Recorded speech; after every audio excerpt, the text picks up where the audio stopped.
Hello everyone, myself Dr. Hakimuddin Khan, Associate Professor of Mathematics, Jagannath international management school Vasantpur.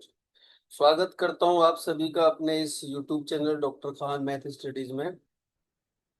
Guys, आज का जो video है आपके लिए बहुत ही इम्पोर्टेंट होने वाला है। आज की वीडियो में मैं डिस्कस करने जा रहा हूं important topics for decision techniques end term examination May June 2025। जैसा कि मैं जानता हूं आप सभी को इस वीडियो का बहुत ज्यादा इंतजार है, तो today I have time to create this video and I hope everybody will watch it and have pay attention towards the content shared in this video. तो ध्यान से इस वीडियो को देखिएगा और सभी लोग इसको फॉलो करने की कोशिश करेंगे जिससे कि आप अच्छे मार्क्स से पास हो सके। राइट। और वीडियो देखने से पहले, जैसा कि मैं हर वीडियो में बोलता हूँ, आपसे रिक्वेस्ट है कि इस मेरे वीडियो चैनल को, यूट्यूब चैनल को सब्सक्राइब करें, लाइक करें, कमेंट करें। इससे मुझे मोटिवेशन मिलता है और मैं इस काम को आगे बढ़ाने के लिए मोटिवेट होता हूँ और मैं इसमें आगे काम करूंगा। तो ठीक है, अब हम बात करते हैं आपके एग्जामिनेशन के पैटर्न के बारे में। सबसे पहले एग्जामिनेशन का पैटर्न आपको बता दूं। Question number one will be compulsory, जो कि चारों यूनिट से होगा। क्वेश्चन नंबर वन कंपलसरी होगा जिसमें 4 यूनिट के क्वेश्चंस होंगे और उन चारों यूनिट्स में से किसी की हर यूनिट से एक एक क्वेश्चन कंपलसरी होगा। और मिनिमम पार्ट 5, मैक्सिमम 7, 8, 10 कितना ही हो सकता है। तो you have to attempt minimum 5 parts, कम से कम 5 पार्ट आपसे अटेम्प्ट करवाएगा। Right. Rest of the paper is divided into 4 units, unit 1, unit 2, unit 3, unit 4, and you have to attempt only one question in one unit.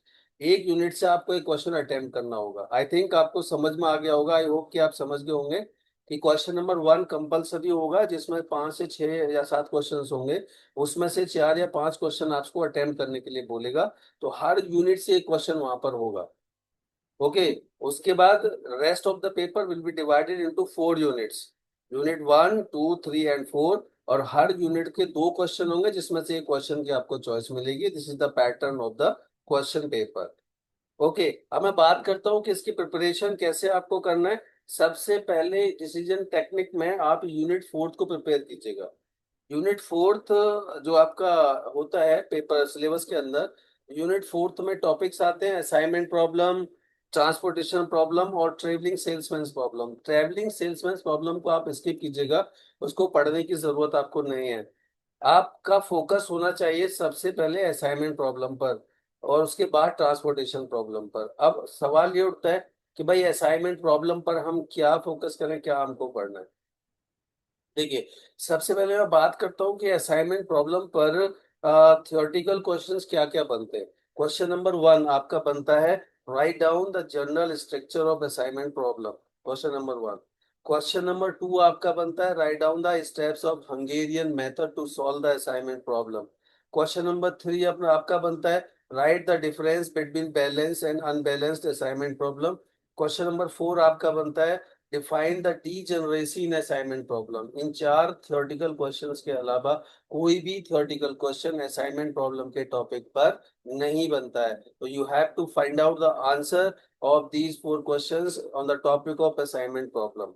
After that start learning how to solve the assignment problem. Assignment problem को कैसे solve किया जाता है ये आपको आना चाहिए। तो अगेन, सबसे पहला स्टेप आपको पता ही है, असाइनमेंट प्रॉब्लम को देखना होता है कि ये बाउंडेड है, ये मतलब बैलेंस्ड है या अनबैलेंस्ड असाइनमेंट प्रॉब्लम है। अगर अनबैलेंस्ड असाइनमेंट प्रॉब्लम है तो उसको पहले बैलेंस किया जाता है। और बैलेंस करने के लिए मेथड क्या होता है, आपको डम्मी रो या डम्मी कॉलम को ऐड किया जाता है।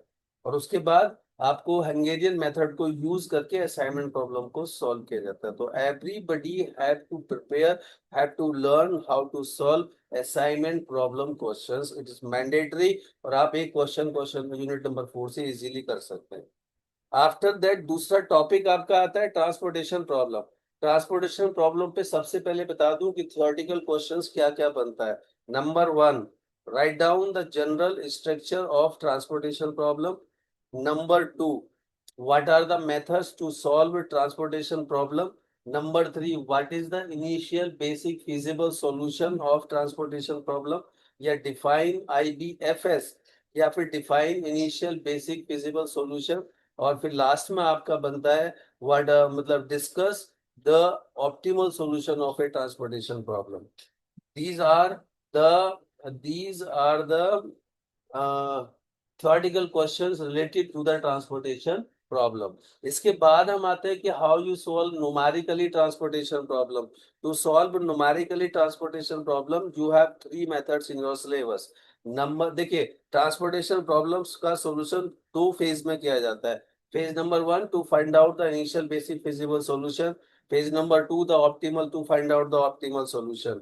Number one to find out the basic feasible IBFS मतलब to find out the initial basic feasible solution. You have three methods. Method number one, north west corner rule. Number two, least cost entry method. Number three, unit cost penalty method और Vogel's approximation method. तो इन तीनों method से आपको आना चाहिए। इन तीनों method में से किसी भी मेथड से क्वेश्चन आपको सीख सकता है। once you have found the initial basic feasible solution, that after try to find out the optimal solution। और optimal solution को find out करने का एक ही मेथड है, Modi method, MODI, Modi method. Okay, तो everybody have to learn the solution of transportation problem।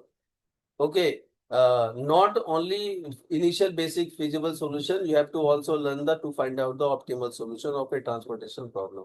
तो unit 4 में अगर ये दो टॉपिक अच्छे से करके जाते हैं, असाइनमेंट प्रॉब्लम और ट्रांसपोर्टेशन प्रॉब्लम, तो one question of 10 marks you can easily attempt. और इजीली अटेम्प्ट नहीं, इजीली आप सॉल्व करके आ सकते हो। अब बात करते हैं यूनिट 3 के बारे में। यूनिट 3 में आपको क्या क्या पढ़ना है? देखिए, यूनिट 3 कंप्लीटली रिलेट करता है, कंप्लीटली कंटेन करता है क्या? Linear programming problem. अब लीनियर प्रोग्रामिंग प्रॉब्लम के अंदर क्या क्या आपको इंपॉर्टेंट है वो आप ध्यान में रखिएगा। फर्स्ट ऑफ ऑल मैं बात करता हूँ थ्योरेटिकल क्वेश्चंस के बारे में कि थ्योरेटिकल क्वेश्चंस क्या क्या वहां से बनते हैं। लीनियर प्रोग्रामिंग प्रॉब्लम के अंदर सबसे पहला थ्योरेटिकल क्वेश्चन बनता है, write down the general structure of linear programming problem, या फिर बोलेगा write down the mathematical structure of linear programming problem। okay, after that what are slack और surplus variables, ये आपसे पूछ सकता है। नंबर 3 आपसे पूछ सकता है what are artificial variables। Book में डेफिनेशन है, वहां से आप इसकी डेफिनेशन देख सकते हैं। ओके, तो ये तीन चार टॉपिक्स है जहां से आपसे थ्योरेटिकल क्वेश्चन पूछ सकता है, या फिर पूछ सकता है write down the all steps of simplex method. Okay, अब बात करते हैं कि न्यूमेरिकल क्वेश्चंस कौन से मेथड पे आता है और किस तरीके से न्यूमेरिकल क्वेश्चंस को सॉल्व किया जाता है। न्यूमेरिकली जो मेरे मतलब पॉइंट ऑफ व्यू से इम्पोर्टेंट है, या जो मेरे जो मुझे लगता है कि ये इम्पोर्टेंट है, number one, simplex method. Without simplex method paper can not be set, याद रखना हमेशा। सिंप्लेक्स मेथड एक ऐसा मेथड है जिसके बिना क्वेश्चन पेपर को सेट नहीं किया जाता है। बार बार आपको समझा रहा हूँ, बार बार आपको बोल रहा हूँ, everybody have to learn the simplex method. Okay, after that how we find the dual of a linear programming problem. Dual का question short answer type question में हमेशा आता है और आने के चांसेस होते हैं। तो दो टॉपिक इंपॉर्टेंट मैं बोल रहा हूँ लीनियर प्रोग्रामिंग प्रॉब्लम के बारे में। Number one, dual of a linear programming problem. Dual किसी भी लीनियर प्रोग्रामिंग प्रॉब्लम का हम कैसे निकालते हैं वो आपको आना चाहिए। नंबर टू, मैं आपको बात कर रहा हूँ कि how use simplex method to find out the solution of a linear programming problem. Okay, अब इसमें क्या बचता है? फॉर्मुलेशन बचता है एक तो, और एक क्या बचता है? आपका ग्राफिकल सॉल्यूशन बचता है। मैं ग्राफिकल सॉल्यूशन को अवॉइड करने के लिए कह रहा हूँ, चांसेस कम होते हैं, लेकिन फिर भी एक एक क्वेश्चन उन पे कर जाना। बाई चांस अगर एग्जाम में आ गया तो आप वो 10th क्लास का मेथड यूज करके ग्राफिकल सॉल्यूशन से लीनियर प्रोग्रामिंग प्रॉब्लम को सॉल्व कर सको। ओके, फॉर्मुलेशन आई थिंक सभी को आता है, क्योंकि फॉर्मुलेशन में कुछ ज्यादा करना नहीं होता है। वर्ड प्रॉब्लम आपको गिवन होती है, तो वर्ड प्रॉब्लम की हेल्प से आपको उसको कन्वर्ट करना होता है लीनियर प्रोग्रामिंग प्रॉब्लम में। तो इतना इम्पोर्टेंट वो नहीं है। मतलब मेरे हिसाब से जो इम्पोर्टेंट है वो सिंप्लेक्स मेथड और आपका dual of the linear programming ज्यादा इंपॉर्टेंट है। ड्यूल कैसे कैलकुलेट करना है हर बच्चे को आना चाहिए। सिंप्लेक्स मेथड का एप्लीकेशन, सिंप्लेक्स मेथड को कैसे अप्लाई करते हैं लीनियर प्रोग्रामिंग को सॉल्व करने के लिए, हर बच्चे को आना चाहिए। तो this is about the unit 3। Unit 3 में इतना आप कर लेते तो एक क्वेश्चन इजीली आप इस वहां से करके आ सकते। अब हम बात करते हैं यूनिट 2 के बारे में। यूनिट 2 में सिलेबस थोड़ा ज्यादा होता है, जैसे कि आप सबको पता है यूनिट 2 में, लेकिन मैं बात करूंगा उन बच्चों के पर्पज से जिन बच्चों को मैथ्स डिफिकल्ट लगता है। उन बच्चों के लिए मैं बोलूंगा कि क्या क्या करने से वो पास हो सकते हैं। Number one, first of all you have to use KPC, you have to learn KPC. KPC means Carl Pearson coefficient of correlation. Karl Pearson coefficient of correlation, इस पर आप क्वेश्चन कीजिएगा। नंबर 2, स्पीयरमैन रैंक कोरिलेशन, इस पर question कीजिएगा। मैं बता दूं कि थ्योरेटिकल क्वेश्चंस यूनिट सेकंड में मेरे हिसाब से क्या क्या बनता है। Number 1, what do you mean by the correlation? Number 1, what do you mean by the regression? Number 2, number 3, define Carl Pearson coefficient of correlation. Also discuss its limitation and importance. Okay. Number 4, what is Spearman rank correlation and discuss its nature. Okay. और what are regression lines, how they obtain, write down the steps. ये इस type के questions हैं जो कि theoretical questions correlation और regression second unit पर बनते हैं। तो यहाँ से इतना आप रीड आउट कर लीजिए, ये उस बच्चे के लिए जो बच्चे बहुत अच्छे मार्क्स लेके आना चाहते हैं, लेकिन जो बच्चे सिर्फ पास होना चाहते हैं वो सेकेंड यूनिट के अंदर Karl Pearson coefficient of correlation पर क्वेश्चन कर लें और रैंक कोरिलेशन पर क्वेश्चन कर रहे हैं। आपको याद है रैंक कोरिलेशन पर स्पेशली वे क्वेश्चंस जिसमें ऐसे क्वेश्चंस मैंने क्लास में भी कराए हैं कि लिखा रहता है टू जजेस आर मतलब जजिंग ए ब्यूटी कॉम्पिटिशन, है ना, ऐसे क्वेश्चंस। या फिर टू बैट्समैन आर प्लेइंग तो find out the rank correlation between their scores. इस टाइप के क्वेश्चंस जो बुक में है और मैंने आपको कराए भी हैं, तो ऐसे क्वेश्चंस पर आप ध्यान दीजिएगा। और हाँ, एक और जरूरी यहाँ पर एक चीज मेंशन कर रहा हूँ, कोई भी बच्चा ऑनलाइन से नहीं पढ़ेगा, ऑनलाइन या यूट्यूब से स्टडी नहीं करेगा। कुछ पता नहीं है कौन वहां पर क्या पढ़ा रहा है। 90% लोगों का मिस्टेक्स होता है और बच्चा उसको करके आ जाता है। तो सभी को मैं बोलूंगा कि ऑनलाइन से स्टडी ना करें, आप बुक को प्रेफर करें। जो बुक आपको हमने कॉलेज में दिया है उस बुक से आप पढ़िए, मेरे क्लास नोट को फॉलो कीजिए। जो बच्चा क्लास नोट को कंप्लीट करके जाएगा वो फेल नहीं हो सकता, ये मेरी गारंटी है। और आपने अगर उल्टा सीधा यूट्यूब वगैरह से पढ़ लिया कहीं से, जैसे कि दो चार बच्चों ने सिंपलेक्स मेथड मेरे को दिखाया था, तो I was not quite surprise with the method. Okay, तो इस तरीके से आप पढ़ लीजिएगा। तो ऑनलाइन को अवॉइड कीजिएगा, यूट्यूब को अवॉइड कीजिएगा। तैयारी करने के लिए क्लियरली आप क्या करेंगे, बुक उठाएंगे, उस बुक से पढ़ना शुरू करेंगे। और उस बुक के साथ साथ जो क्लास नोट मैंने क्लास में प्रिपेयर कराया उस क्लास नोट से आप पढ़ेंगे तो आपको कोई फेल नहीं कर सकता, ये मेरी गारंटी है। अगर आपने 60% क्लास नोट भी आपने पढ़ लिया है और 60% क्लास नोट आपको अच्छे से आता है तो यूनिवर्सिटी एग्जाम में कोई आपको फेल नहीं कर सकता। ओके, तो मैं बात कर रहा था यूनिट सेकंड के इंपॉर्टेंट टॉपिक्स के बारे में। तो केपीसी आपका हो गया, स्पीयरमैन रैंक कोरिलेशन आपका हो गया। इन दोनों टॉपिक्स को आप अच्छे से कर लीजिए। अब मैं बात करता हूँ रिग्रेशन एनालिसिस की। रिग्रेशन एनालिसिस को केवल वे बच्चे करना जो अच्छे मार्क्स लेके आना चाहते हैं, राइट। जिनको बहुत अच्छे मार्क्स लाने, वो रिग्रेशन एनालिसिस में क्या क्या पढ़ेंगे उसके बारे में भी आपको बता रहा हूँ। सबसे पहले, how to find regression lines with the help of given data. Regression line को कैसे फाइंड आउट किया जाता है।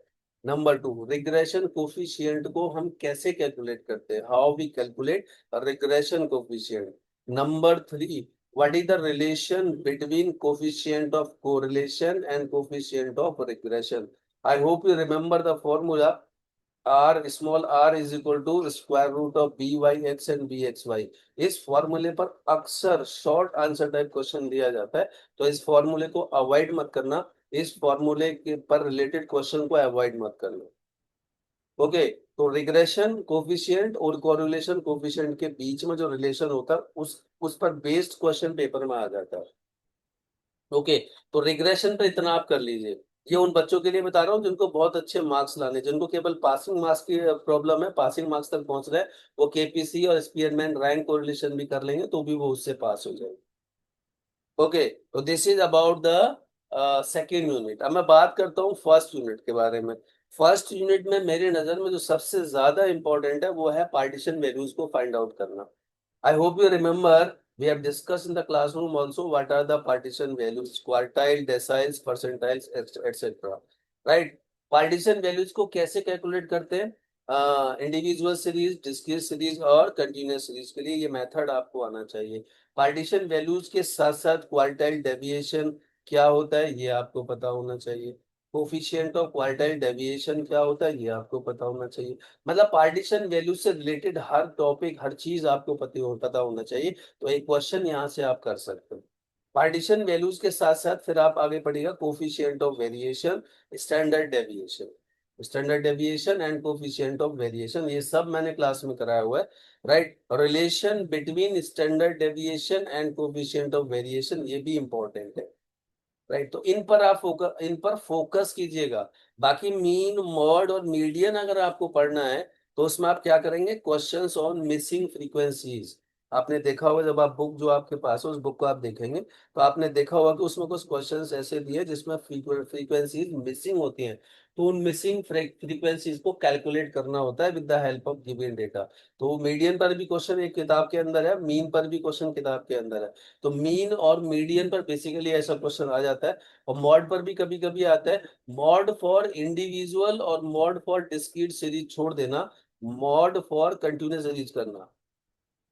ओके, तो इस पर ज्यादा फोकस आप करेंगे। तो ये रहा इसका न्यूमेरिकल पोर्शन। अगर मैं बात करता हूँ इसके थ्योरेटिकल क्वेश्चंस की, तो पहला थ्योरेटिकल क्वेश्चन बनता है व्हाट इज स्टैटिक्स,